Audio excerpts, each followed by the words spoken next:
ये कहानी है लाहौर के पौश इलाके के एक पुराने बड़े से घर की और सना की। रात के वक्त जब सड़क पर ट्रैफिक कम हो जाता तो सना को लगता कि इस बंद कमरे की तरफ से हल्की हल्की खुरचने की आवाज़ें आ रही हैं, जैसे कोई नाखूनों से लकड़ी को रेत रहा हो।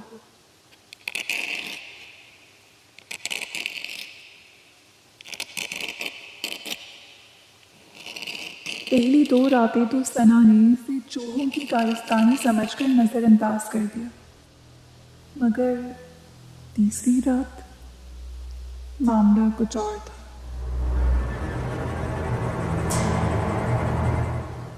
रात के 2 बज रहे थे।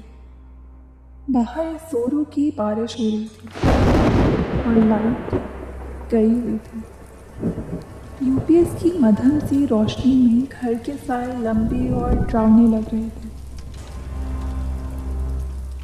सना लाउंज में सोफे पर बैठी किताब पढ़ रही थी कि इसे लगा किसी ने इसका नाम पुकारा है।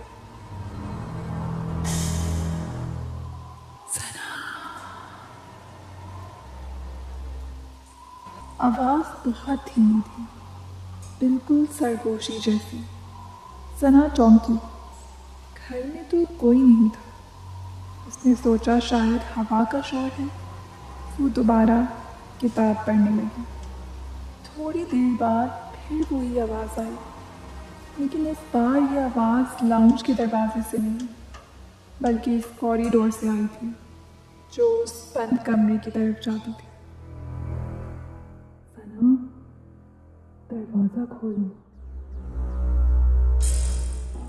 सना का दिल जोर से धड़कने लगा। आवाज़ किसी अनजान की नहीं थी। ये आवाज़ बिल्कुल अहमद की थी, इसके शौहर की आवाज़। वापस आ गया, लेकिन इसने तो कहा था वो कल आएगा, और अगर वो आ गया तो दरवाज़ा खटखटाने के बजाय पिछली तरफ से आवाज़ क्यों दे रहा है?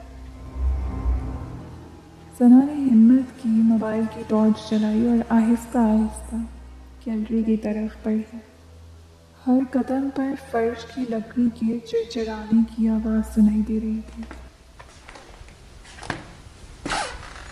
वो उस बंद कमरे के दरवाजे पर पहुंची। वहाँ खामोशी थी, गहरी भारी खामोशी।